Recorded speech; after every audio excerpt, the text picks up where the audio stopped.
Welcome to the Civic Spark Poster Symposium series, celebrating all of the accomplishments of our fellows for the 2020-2021 Civic Spark cohort. My name's Atlee Keller. I'm the Water Network lead. It's been working with the fellows for the past year, and I will be facilitating today's session called What Are We Gonna Do? We love puns in the water world. A few logistical details. If you experience any technical difficulties, you can chat directly to Kaylee McCain, and she will help you out. Every fellow will have about 5 to 6 minutes to present on their poster. And after that poster, there will be an opportunity to ask questions. So you can go ahead and queue up your questions as they're speaking. You can either unmute yourself and directly ask the question, or you can send it through the chat and we will ask it out loud. Finally, I encourage audience participation. Please provide your support, your encouragement, your congratulations to the fellows after all of this hard work. So share that through the chat as they're wrapping up. Without further ado, we can get to the main show. We'll be starting today by hearing from Connie Worthen, serving with the City of Lakeport. Take it away, Connie. So, hello, everyone. As mentioned, my name is Connie Worthen, and I serve the City of Lakeport with my project of water utility mapping. So to start off with, to give context about my site, the City of Lakeport is located in Lake County, California, and the city serves around 5,000 people with their water and wastewater systems. And my project was to map water and wastewater utilities throughout the city, and by doing so, by updating their geodatabase and GIS capacity. This was done using in-field data collection and verification through mobile applications, including Cartograph One and Esri tools like Collector and Field Maps. So by establishing target areas and what fields were relevant to each asset, it helped create a clear goal and process of collection. And this updated data provided information that could be used in different ways throughout the city, including through application of data to programs like Cartograph, which is shown in that map below with all those points and lines being different assets in the city. And then to explain more about Cartograph, Cartograph is an asset management system that allows the use of utility data to track assets, associate tasks to those assets like repairs or maintenance, the cost of utilities, and as well as documentation and work within the city. And this is all located in one place. So with this collection data, it provided information to be used and helped create more up-to-date maps on the current amount of assets in this city's possession. This also allows them to produce more deliverables on assets with stakeholders such as customers in the city, and eliminates the need for memory reliance on utility locations. Next slide, please. And then now looking at the data more closely by the numbers. So to start off with, there was a total of 10 water-related assets throughout the city to be collected, ranging from main lines, manholes, valves, meters, hydrants, and more. And while the city did have a certain geodatabase to work with, it was largely outdated and it had been updated in the past decade. So there was over 30 projects that wasn't being reflected on their current maps. So with that, I was able to collect over 2,000 utilities throughout the city during my service here with this process of in-field collection and verification. And within the data, I was also able to include significant fields, such as like location descriptions, significant measurements, photos of assets, and any written documentation of previous work could also be scanned and archived with these assets. So while this data can be applied to programs, with the consideration of assets information available to them, it helped provide more geographic context to projected street and utility improvements in the upcoming years, as shown in that map on the right. So by having this update data and tools with it, it supports the city with more knowledge as they gauge next steps and make more data-driven decisions. Next slide, please. So that's the end of my presentation. Thank you. And are there any questions? And as a reminder, you can unmute yourself and ask your question, or you can type it in the chat.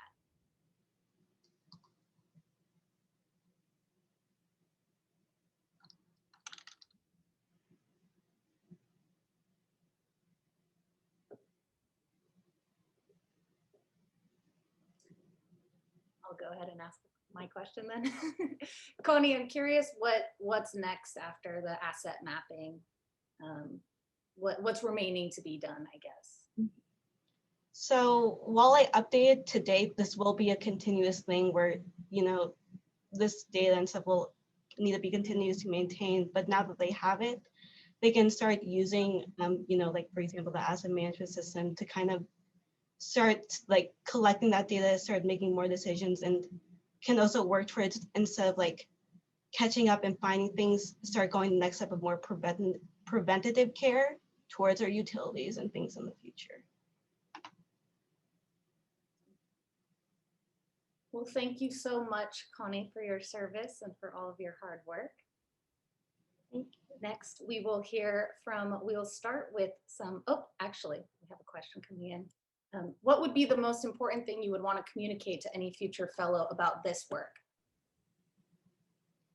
I would say, just to keep at it, people here are here to help support you. And even though sometimes it might be like slow or you might have little bumps in the road, like you're going towards a big goal and this will be beneficial. So keep at it.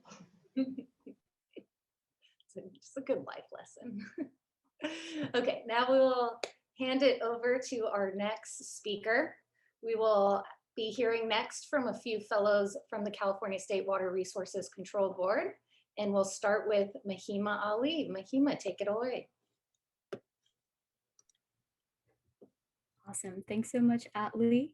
All right, so my project for this service year is surrounding access to sanitation for people experiencing homelessness. My host site was the California State Water Resources Control Board, as Atlee mentioned, and my local beneficiary is the city of San Jose.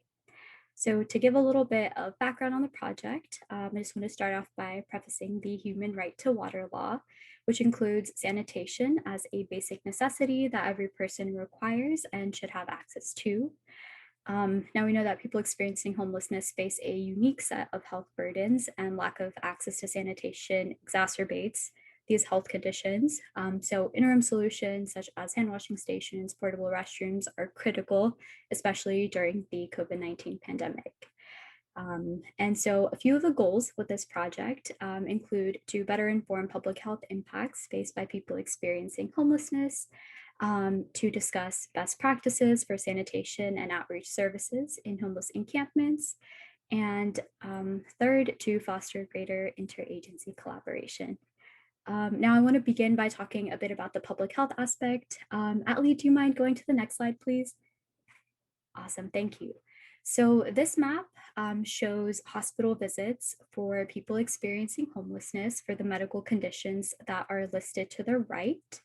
And what this map does, it's a little clustered right now because it's actually an interactive map, but for the sake of the presentation, it's static. But what it shows is hotspots where there are a significant number of hospital visits, and this helps to better inform where sanitation resources and drinking water is needed. All right, can we go back to the first slide, please? Perfect. Now next, I want to talk a little bit more about what the city of San Jose has been doing to provide sanitation resources for their unsheltered population. So the first program I want to talk about is Street Outreach and RV Solutions. So this program provides mobile sanitation services, RV mobile sanitation services, and trash services. So this includes septic tank waste removal services and storm drain cleanup. So along with providing these sanitation services, this program actually also helps to curb water quality issues because it prevents any septic tank waste from ending up in storm drains. And the second program that I want to talk about is the SOAR program, which provides hand washing stations, portable restrooms, and outreach services at encampments. And lastly, I want to talk about next steps and kind of recommendations on where to go from here. So the first thing is interagency collaboration to create a state portal for data and resources related to sanitation resources. So one thing that we found during this project is that there isn't a there isn't one place where someone can go to find resources, sanitation resources. So to have interagency collaboration where Homeless Coordinating and Financing Council and perhaps the State Water Board can collaborate to have a comprehensive resource about sanitation resources. The second step is to facilitate statewide discussion around best practices for providing sanitation services.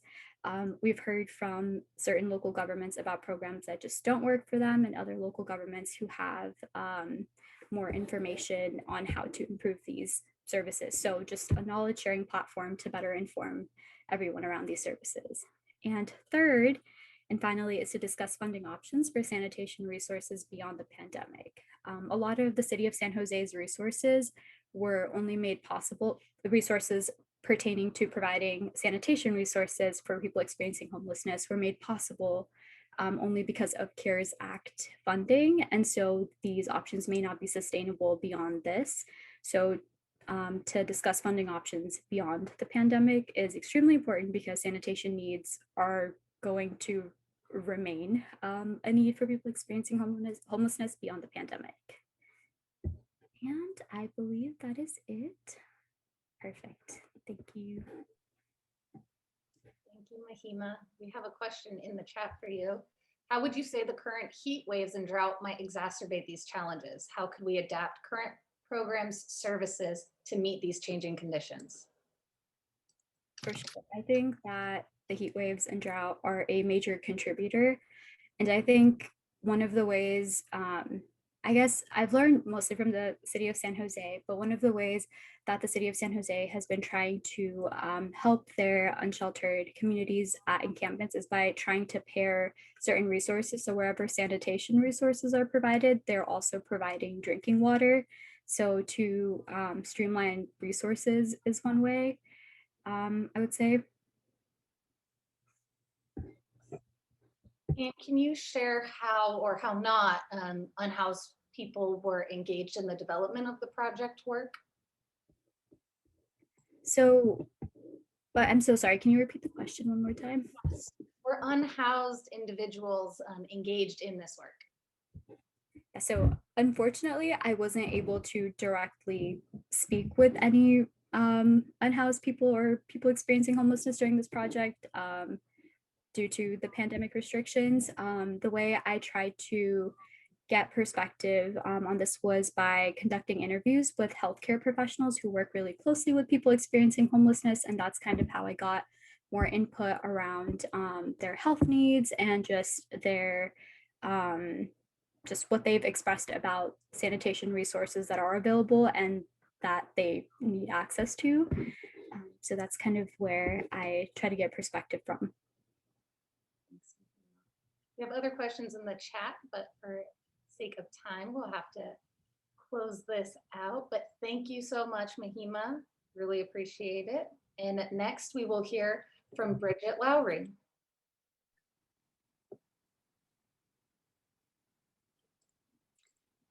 Hi, everybody. My name is Bridget, and like Mahima, I am a fellow with the California State Water Resources Control Board, and my local beneficiary was the Los Angeles Department of Water and Power.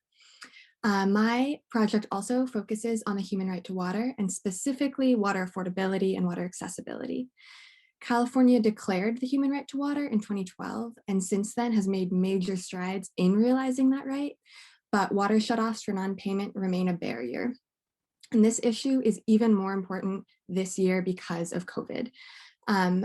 As people lost the income they needed to pay for their water bills, the importance of washing their hands and having access to running water in the home was even more important than it always is. Luckily, Gavin Newsom declared a water shutoff moratorium, which prevented utilities from shutting someone's water off for non-payment, but that did not prevent people's utility bills from increasing. And in November, the state board issued a survey to better understand kind of the magnitude of that debt across the state. And the findings of that survey were pretty shocking. We found that 1 in 8 households have accrued debt, and there's a total of $1 billion statewide in water debt.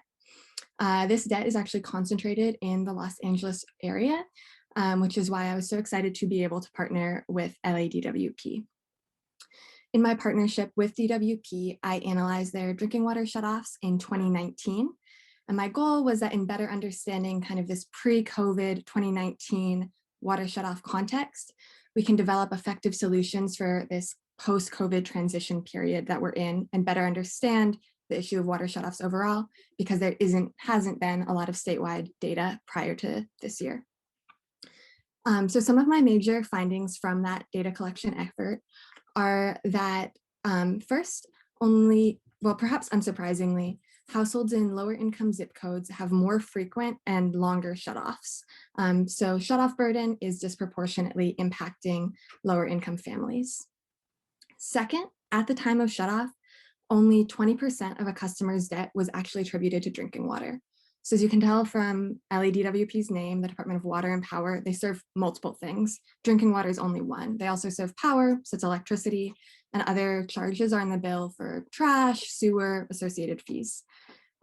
So at the time of shutoff, people have their water shut off, but actually their debt isn't mostly in water. Most of their debt is in other things.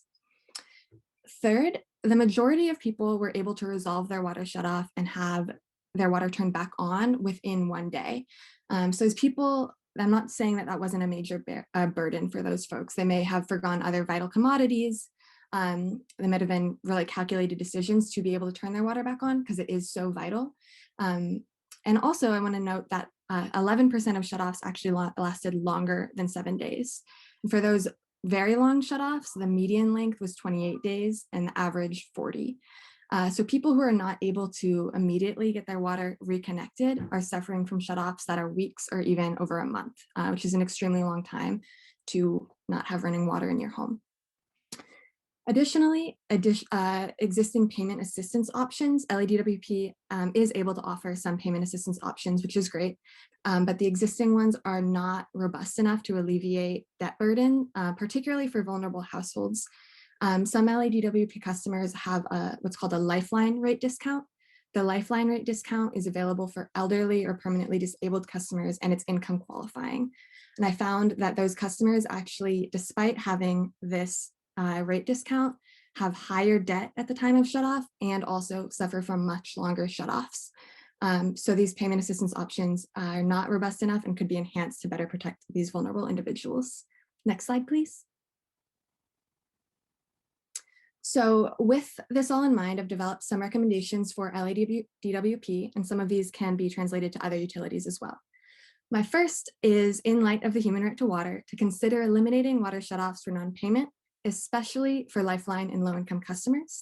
I want to note that other large urban utilities, including East Bay Mud and the San Francisco Public Utility Commission, have both implemented policies which eliminate or effectively eliminate water shutoffs for non-payment, so this is possible.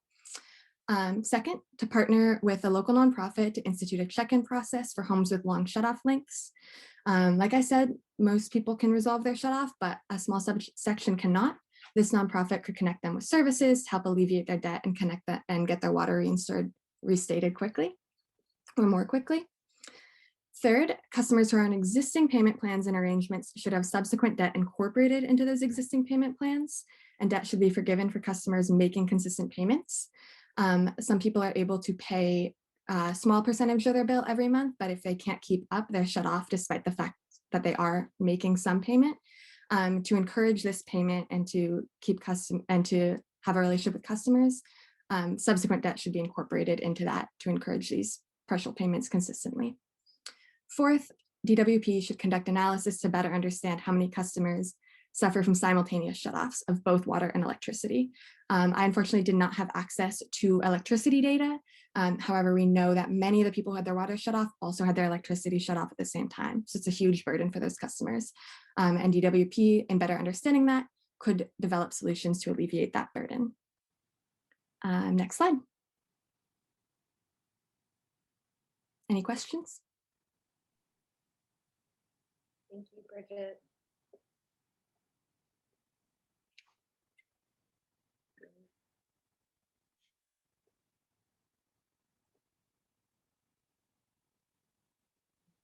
Waiting for questions.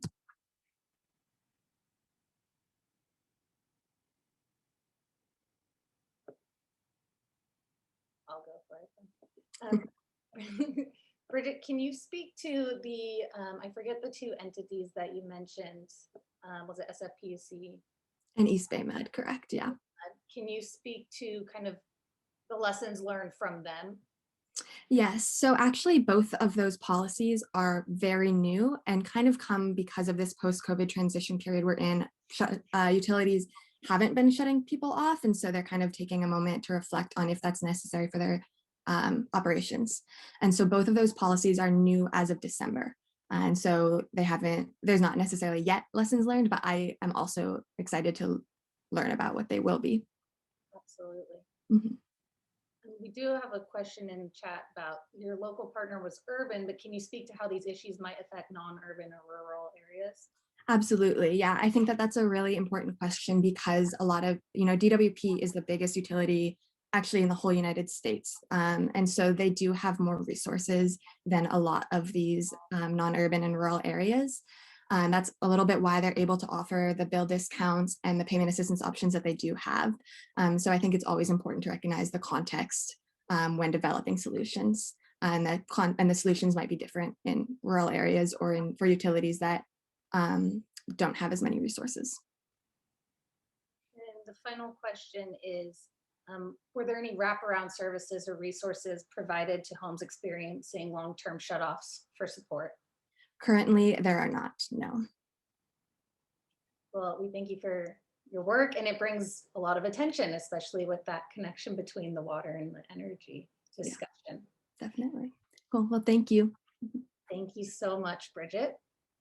And next we'll have Maraid Jimenez speak, also from the State Water Resources Board.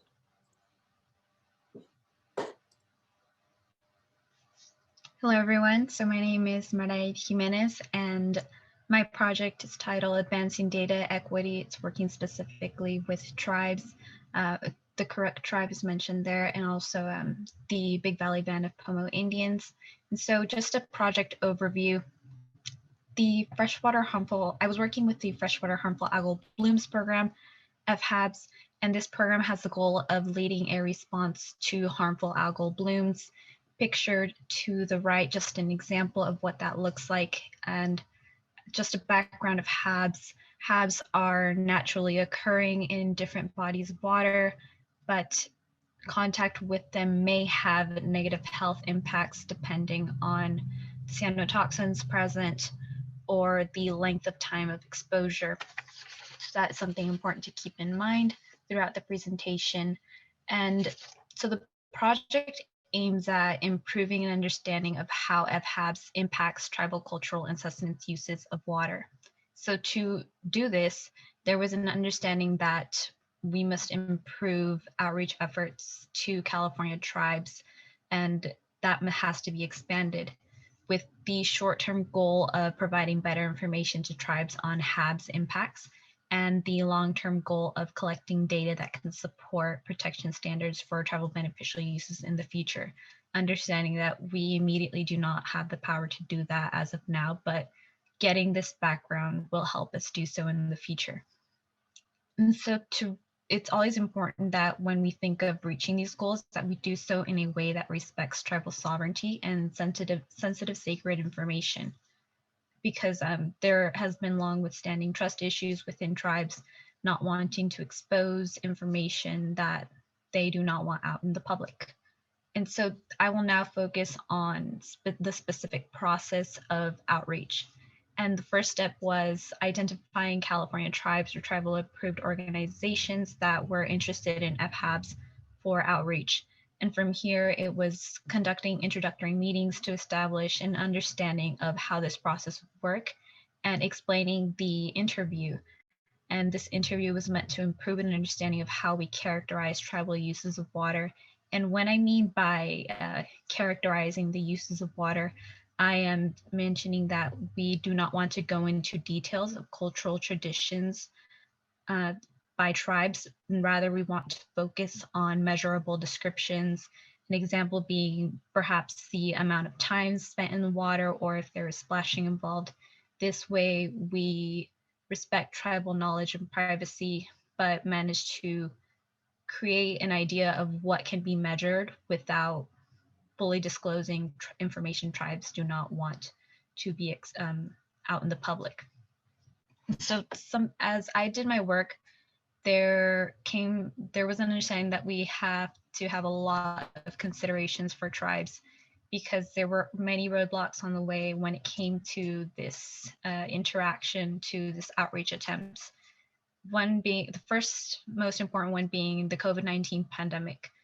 Some tribes shut down all operations, and whereas the state was able to maintain working from home, some tribes did not have that option available. I heard of some members having to care for others that were sick. And of course, there were loss of some tribal members to the pandemic, and that takes a lot of energy away from tribes to which they must focus their attention on. And of course, during fire season, I experienced sometimes difficulty connecting with my beneficiaries because they were busy with evacuating reservations. So it's one of those things that impacts tribes at a high level. And then, of course, within meetings, there was always an expressed preference for in-person interactions that often were responded to by folks saying, we can't do in-person interactions during COVID. Whereas before, folks might have gone on to the reservations to meet with tribes, or tribal members might have gone to the state water risk control boards for a meeting, and interactions in person could happen that way. And then, of course, tribes often describe feeling understaffed and underfunded, these feelings being very true for the resources they have available and the staff members they have working on putting on multiple caps, working on diverse projects. So thinking about these considerations, it's important to note that as the COVID pandemic is to an extent winding down because of vaccination and other efforts, that we are slowly able to transition back into in-person. But it's also important to consider having a potential hybrid of events for the future for tribal members that cannot travel, and have that availability to do maybe a webinar or join via conference lines and such. And then something else to consider for the future that we found is to diversify outreach beyond email. It was very tricky for me to figure out how to do a phone line because as a fellow, I did not have that kind of access.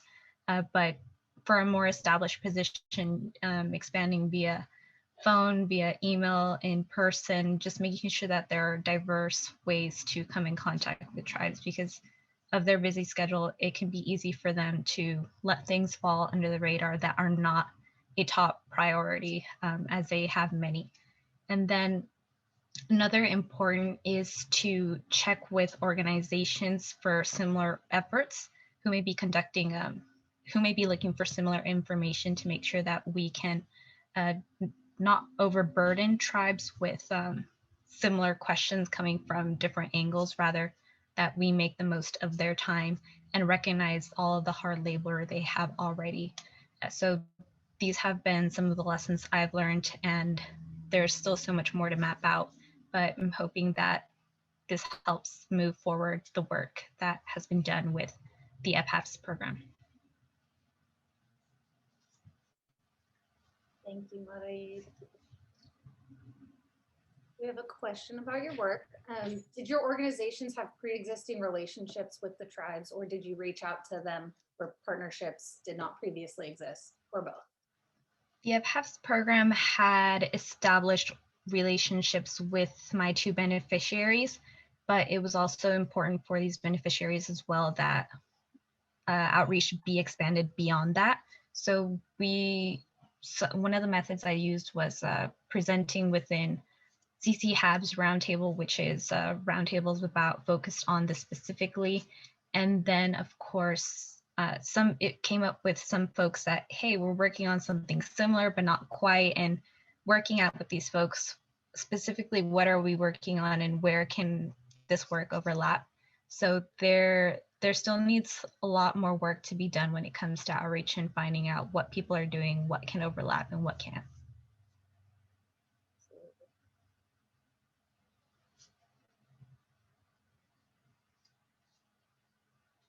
I'm curious if you've seen a greater awareness. We've I've noticed it in terms of impacts of fire on tribes and the relationship between tribes and fire. But have you noticed that the public awareness about HAB's impact on tribal resources has grown?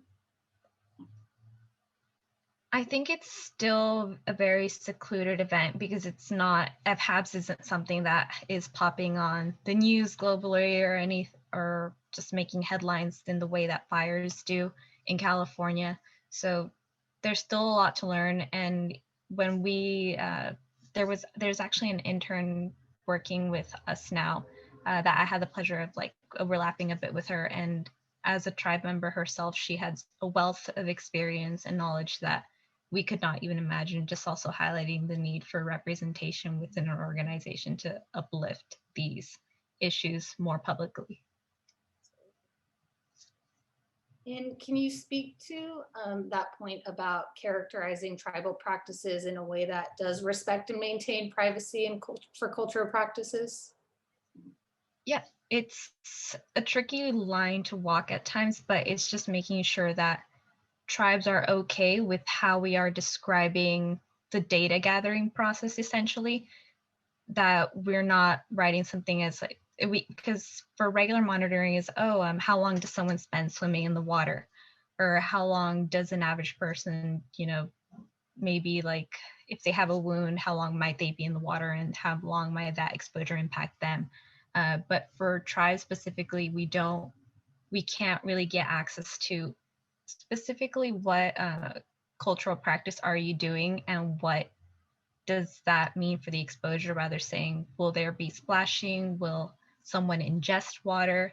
Getting around the specifics so that we can still measure, but tribes are still able to get that data down for the future.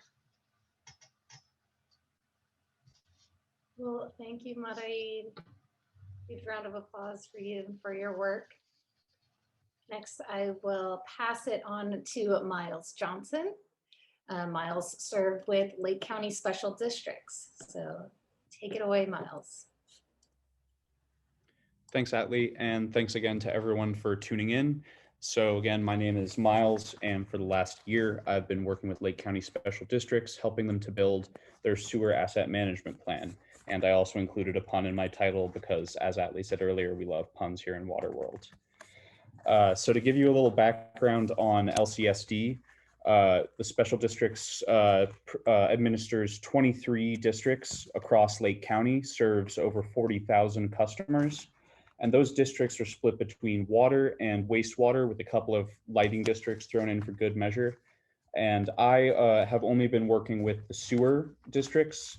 Those are the ones that are more relevant to environmental health, since we do have a lot of assets right along the shore of Clear Lake, as well as other water bodies and natural habitats. It's important that we keep a safe sanitary sewer system in order to ensure environmental health.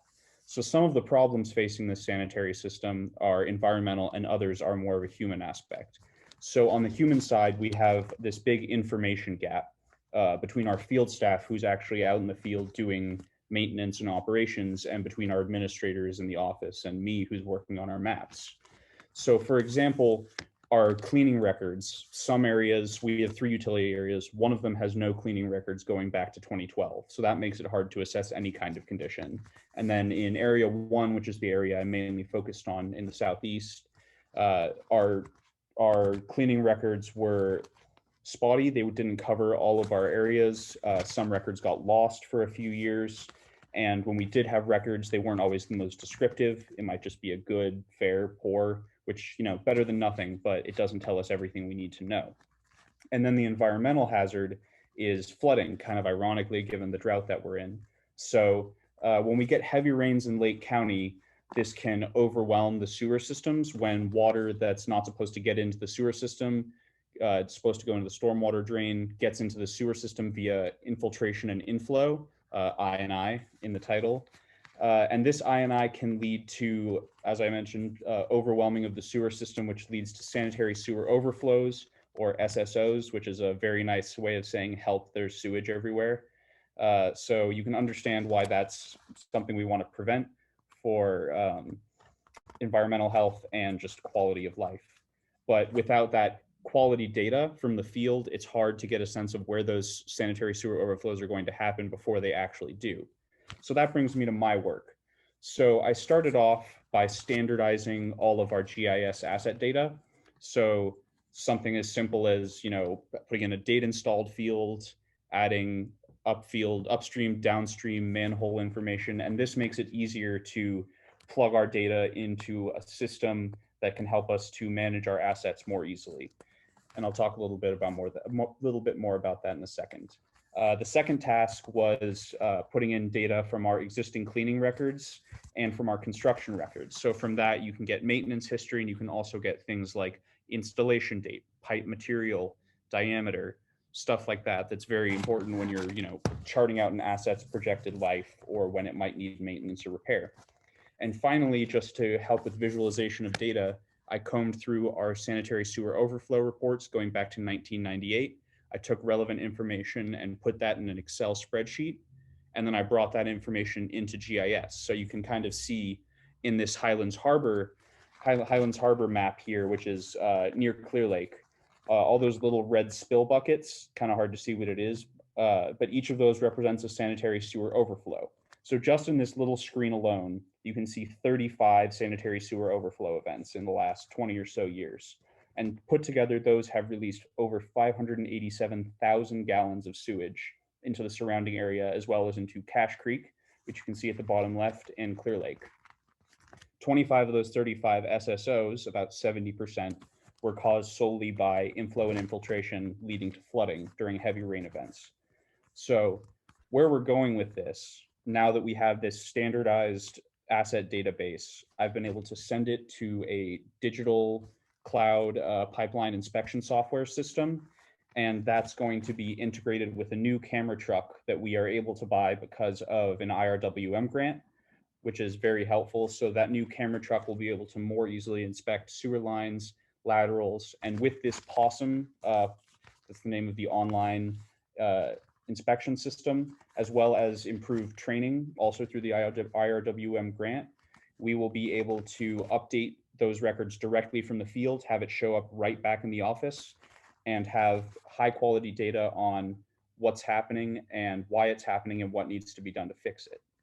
So once we have all this data, we can start the next steps of the AMP process, which means identifying our priority assets, setting a baseline level of service, and then being able to plan maintenance preventatively instead of reactively. And that will save LCSD money on not having to buy Vector trucks on short notice to scoop out waste. And it will improve, hopefully, the lives of every one of our customers, many of whom live in disadvantaged communities or severely disadvantaged communities. So overall, should be a win-win for everybody. Thanks very much, and I'm happy to take any questions.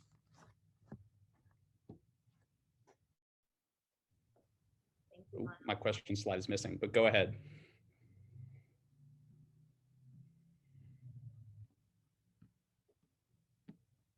I'm curious, do you know how far that AMP looks out to?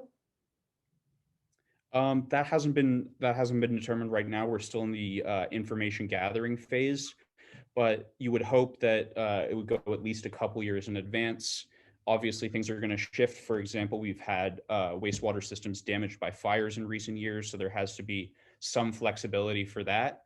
But the main idea is to be able to identify problem areas and priority assets that are going to need fixing before we just get the notice that it's already breaking down.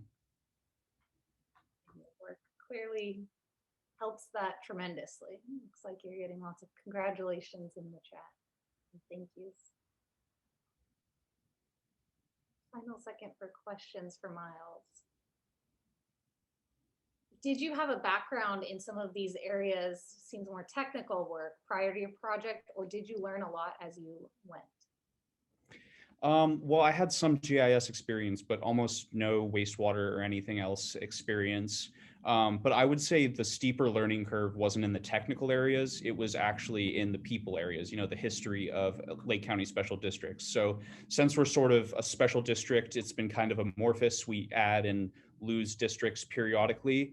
And so having the other people in the office able to explain those histories to me people who have been in Lake County and been with special districts forever. Those people really gave me so much context and understanding of why things were the way they were and potential solutions to that. So I can't thank my coworkers enough. And if you're one of my coworkers on this chat, thank you. Miles, do you see opportunities for this work to be applied to other infrastructure updates in other areas of the county or country?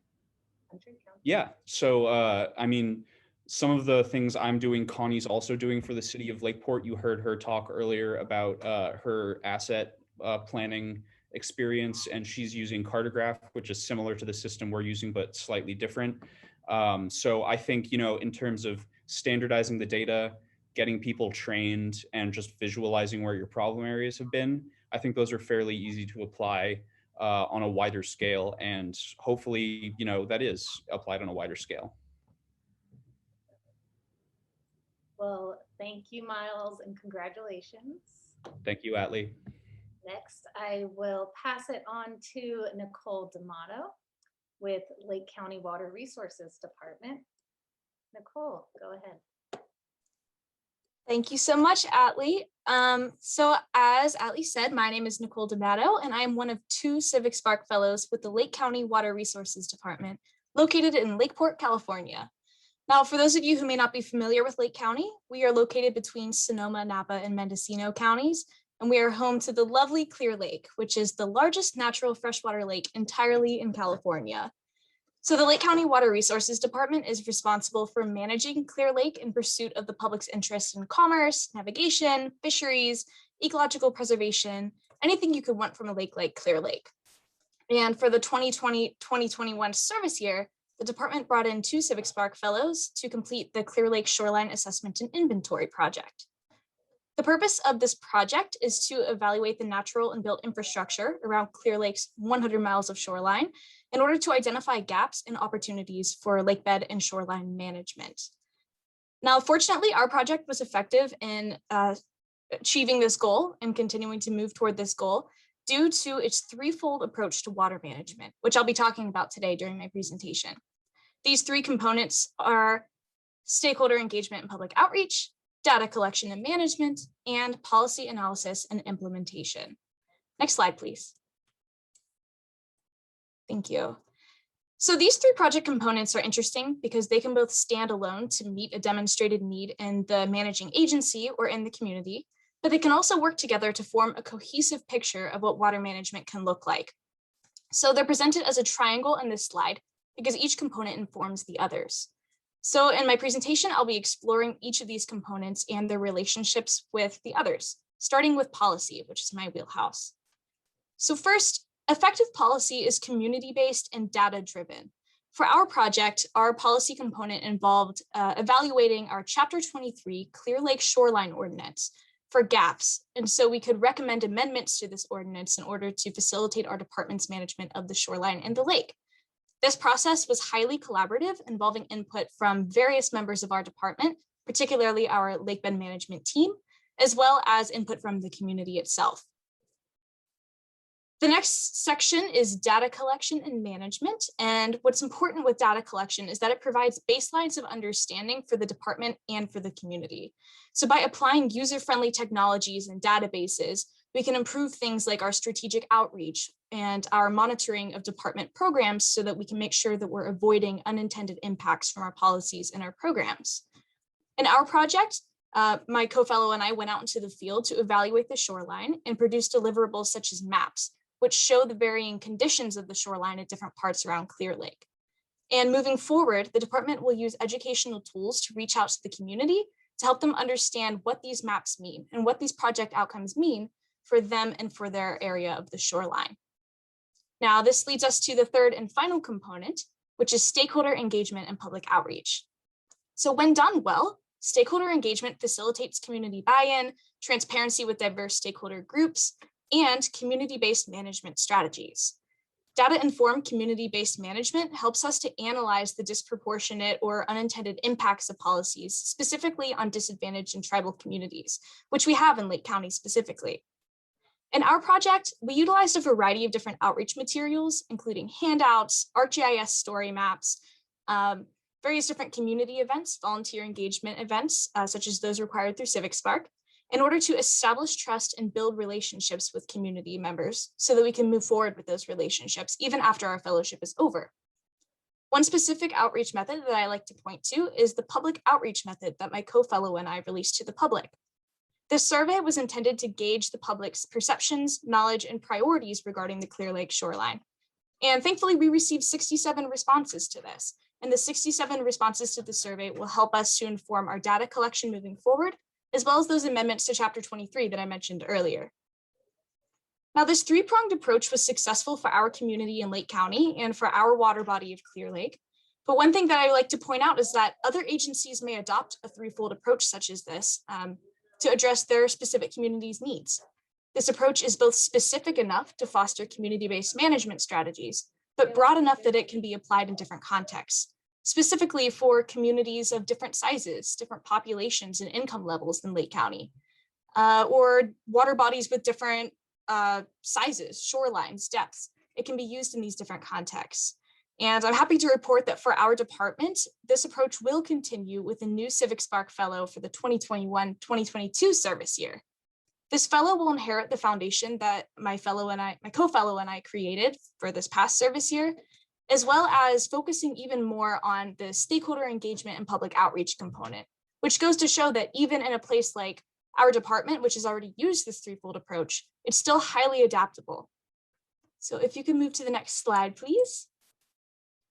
So for now, we're actually gonna hold off on questions until my co-fellow Liam Healy presents. So for now, I will mute myself and I'll be back for questions shortly.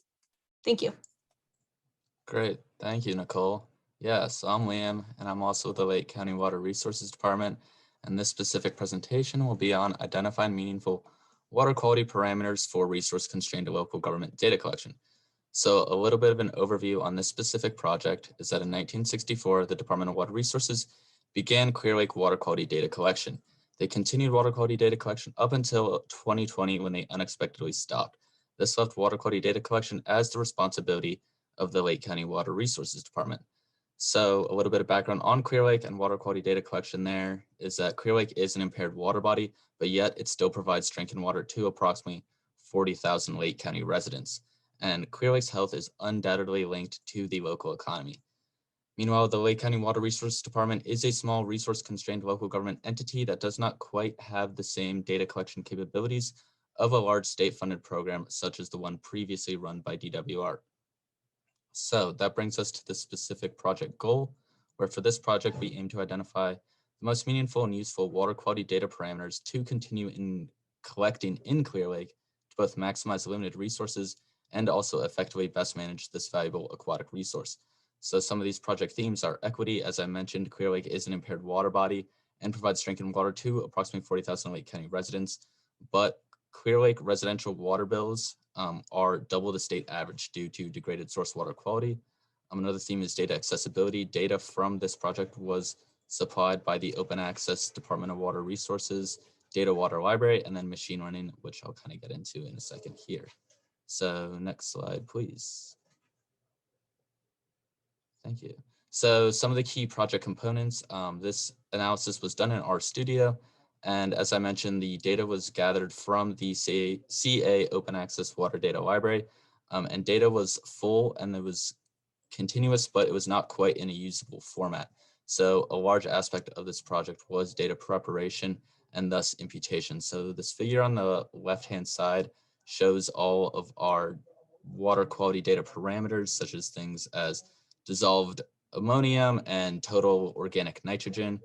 And inside the figure are pretty much shows the missingness of the data. So black areas are missing data sections and gray is present. So there was a lot of missing data, which was a huge problem in dealing with this data set. So pretty much had to impute the data set, which resulted in filling in the data with real values based off of expected ones. And then this led to data pre-processing and then correlation testing of the data. So data pre-processing was just bringing the data into a usable format so that the computer could read it. And then as well as just correlation was just finding links between the data. So the figure on the right-hand side, darker circles represent high or darker circles represent high correlation coefficients, with darker blue being positive correlation coefficients and darker red representing negative correlation coefficients. And lighter circles just represent low correlation coefficients. So with this clustering method shown on the right-hand side, you can see that there are a lot of both positively and negatively correlated water quality data parameters in Clear Lake. So I'm not going to get too much into those right now, but kind of broadly speaking on how this analysis can be used, it can help determine which parameters are telling us the same thing and thus eliminate redundancies in the sampling. So one example of this is how dissolved aluminum and total aluminum are highly correlated. It can pretty much kick one and use the other as a proxy. And this saves the Lake County Water Resources money and also simplifies their sampling effort. And it can allow for more streamlined and open the door for more machine learning analyses in the future with this data set. So pretty much moving it into a workable data set. So next slide, please. Yep, and I think questions for both Nicole and I here based on our previous two presentations. So thank you all very much. Thank you to both Nicole and William. I'm curious if you can speak to that piece about DWR no longer doing the water quality data.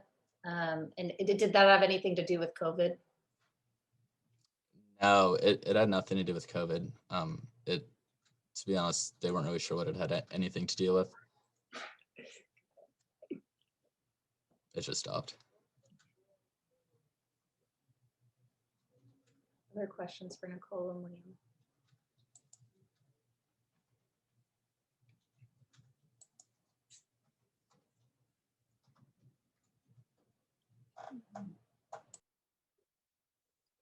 Was there any tools that you used in the survey piece, Nicole, to encourage the interest in completing the survey? So I wish that I could say that we could provide incentives, but since, as Liam said, we are a resource constrained local government entity. So unfortunately, we weren't able to provide any incentives necessarily, but a lot of people in Lake County have lived here for a lot of their lives, most of their lives, and they have a stake in the lake and in the shoreline. So what we noticed from a lot of the results is most of the people in their demographic information were people who have lived here for a while and do have strong opinions about the shoreline and how we as a department can manage it. So it was more of that intrinsic motivation than anything we did at this point. That's an important aspect as well.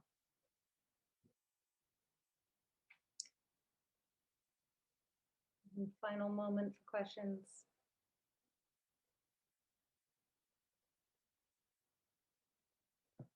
Thank you both, Nicole and Liam, for your amazing work. And we will pass it off to our final presenter, Corey Burt. Corey was with the Solano County Water Agency, and I will let you speak to your work. All righty. Thanks so much all for being here. Yeah, again, my name is Corey Burt, Civic Spark Fellow with the Solano County Water Agency. Their office is based in Vacaville. And a little bit of context about the Solano County Water Agency. They have kind of a wide variety of responsibilities, but primarily are a wholesale agency that provides water to the cities of Benicia, Dixon, Vacaville, Fairfield, Vallejo, and Sassoon, and also the irrigation districts in the area. And so I was supporting kind of a lot of their projects, but kind of had key objectives in 3 areas, which are high quality water deliveries from the Lake Berryessa source area, and then also the State Water Project, watershed protection after the 2020 LNU Lightning Complex fires, kind of looking at monitoring streams and kind of stream flow, especially in the winter. You can have kind of impaired water quality and higher flood flows after a fire. And then supporting urban water management in helping the cities prepare for to reach state standards for urban water consumption. And so in kind of supporting these project objectives, I was building capacity for the agency to address kind of both the acute issues of kind of fires and floods, and more kind of chronic or long-term impacts that we might see related to climate change, such as changing precipitation patterns and droughts. So the immediate kind of goals that I was helping out with kind of right at the beginning of my service term were kind of mostly related to the wildfires and kind of restoring watershed health. And so I engaged volunteers in erosion control work and beautification projects, working with landowners that had lost their homes to spread straw and wildflower seed to prepare kind of for potential rains in the winter. Monitoring streams for water quality impairments and flood flows, taking an inventory of trash and woody debris in both burned streams and urban riparian areas, and then mapping that information to be able to provide that for cities, resource conservation districts, and the NRCS to kind of help out clear out that debris from the riparian zones. And then also developing a kind of statistical relationship between several water quality parameters around organic matter to be able to provide water treatment plants with kind of an on-site and continuous data set and making that available online so that they can use that kind of in addition to the more traditionally collected water quality samples that are discrete and collected over kind of on a weekly or monthly basis. And so these pictures here kind of show a bit of a variety of the different contexts that I was working in. There's a picture here below the dam, one along the conveyance canal that conveys water from the Lake Berryessa Reservoir down to the cities. And then in the middle there is a water quality station there in one of the burned areas for the tributaries up to Berryessa. And then that was kind of all in support of the water supply reliability and watershed protection objectives. And then for the urban water management side of things, I was supporting the agency in kind of a key area of growth in engaging a broader audience in water conservation programs. And so I was able to hold discussions with water agencies kind of throughout the state and water conservation coordinators that were working on different types of programs and kind of focusing those discussions on how to kind of address different accessibility to these different water conservation programs and potential barriers for folks to engage in those programs. And so in addition to that, I did compiled a spatial data set of our water efficient landscape rebate program and compared that kind of location data to some community vulnerability indices, and then combined kind of all that information, the different strategies that I developed, and the mapping work to provide recommendations and for engagement strategies to the Urban Water Conservation Committee. And so I came away with kind of several kind of key kind of takeaways. In the kind of primary one for kind of next steps is that since the Solano County Water Agency is a wholesale water agency, we don't have kind of a lot of direct connections with the community and kind of more are working with cities and the irrigation districts. And so in providing a water conservation program that really kind of reaches all members of the community in the different cities throughout the county, it's really important to kind of be able to strengthen those communication and feedback channels and kind of developing project partners with local community-based organizations and directly working with stakeholders. And then kind of more broadly, I came away with this idea that our water conservation goals need to include kind of a broader scope and include water access and public health.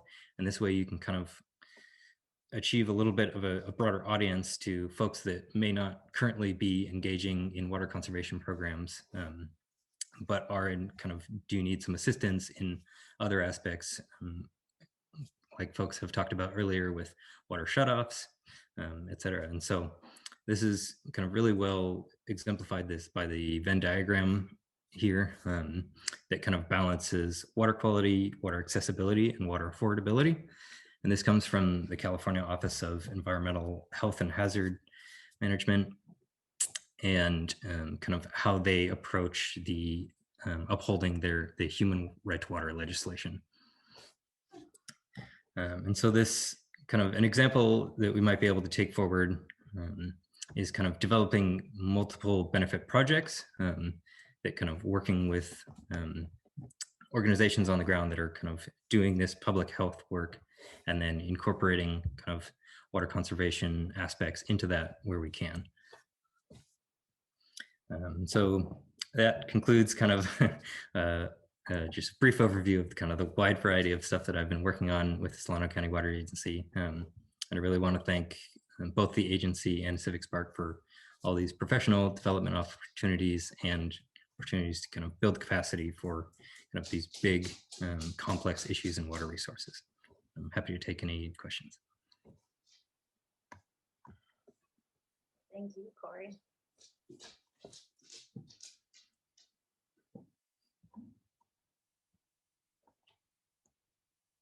I'm curious if the fires changed perception of water quality or raised alert, I guess. You talk about these communication channels, but have you noticed more kind of willingness to receive that information from folks? Yeah, I think so. There's a kind of a lot of folks that were affected, and so I know that the Solano Resource Conservation District was kind of has a little bit stronger connections with the community, and they kind of were receiving a lot of kind of just kind of direct communication, reaching out for different assistance, and kind of also folks that weren't affected by the fires that were kind of hoping to be able to help out. And it was a little bit difficult just because of the pandemic, but there were some opportunities that both the agency and the Solano Resource Conservation District were able to kind of be able to provide different kind of erosion control opportunities for folks to get involved in.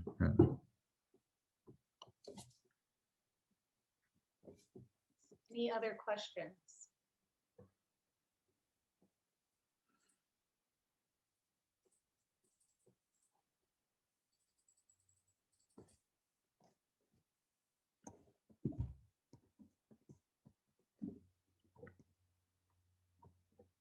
Well, I will open it up. We can have some time to provide the opportunity for folks on the line to either ask questions to the group, to individuals in the group who have already spoken, or do shout outs and kudos and thank folks for the hard work that they have put in and clearly has shown today. So if so, you can go ahead and unmute yourself and provide your commentary.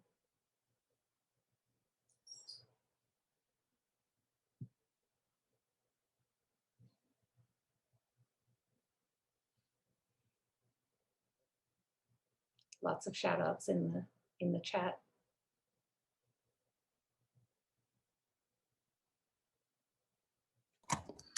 I would be curious to know, I know that a lot of us touched on the human right to water. So I would be kind of curious to know how your specific beneficiaries kind of like integrated that into policy, or just kind of left it adjacent, because I know, speaking from my agency, that we haven't kind of directly addressed the human right to water, but I know that that's kind of part of how we can build capacity to address kind of a larger set of issues. Right, that's addressed to beneficiaries. And fellows, if kind of folks have any thoughts on that. Yeah, anyone want to answer that?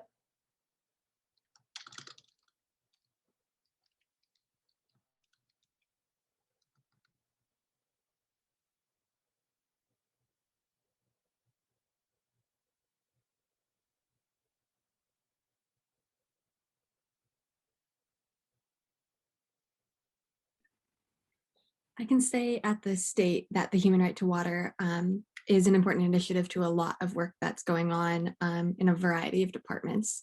And so including the SAFER program, and there's also additional legislation which would impact the State Water Board if it passes, like SB 222, which would be a water rate assistance program. And so I know that it is central to a lot of the work that the state is doing right now.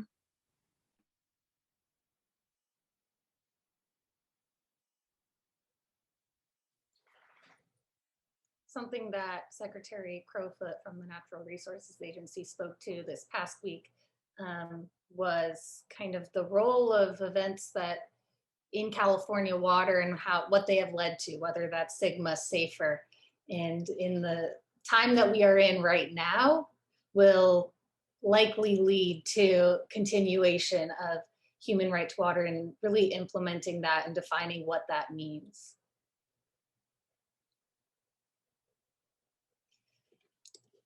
With that, we can wrap up this poster session and give you all a huge kudos, huge round of applause. You're all doing amazing work, and I'm honored to be able to be here to witness you showcase that work and see where it leads as well. I want to thank the audience for your participation as well, for your support, your encouragement, not just today, but over the past service year. We ask that you continue to support our fellows, reach out to them on LinkedIn or by email. Our fellows' contact information is available on our website, and Kaylee will send out that link in the chat. If you'd like to attend additional poster sessions, please visit our website for the full schedule of activities, as well as the registration links. Our graduation celebration will be on July 29th. We also have another group of water fellows that will be presenting next Tuesday on resilience in the face of water woes, Tuesday, July 20th at 1 p.m. Recordings of these sessions will be available on our website, along with a follow-up email for all of our attendees. So thank you today for attending. Thank you for participating. Thank you to the fellows for your dedication and all of your hard work over the past 11 months. And we're all super excited for you and happy to be celebrating you today, next week, and beyond. So thank you all. Have a great Friday. Congratulations. Take care, everyone.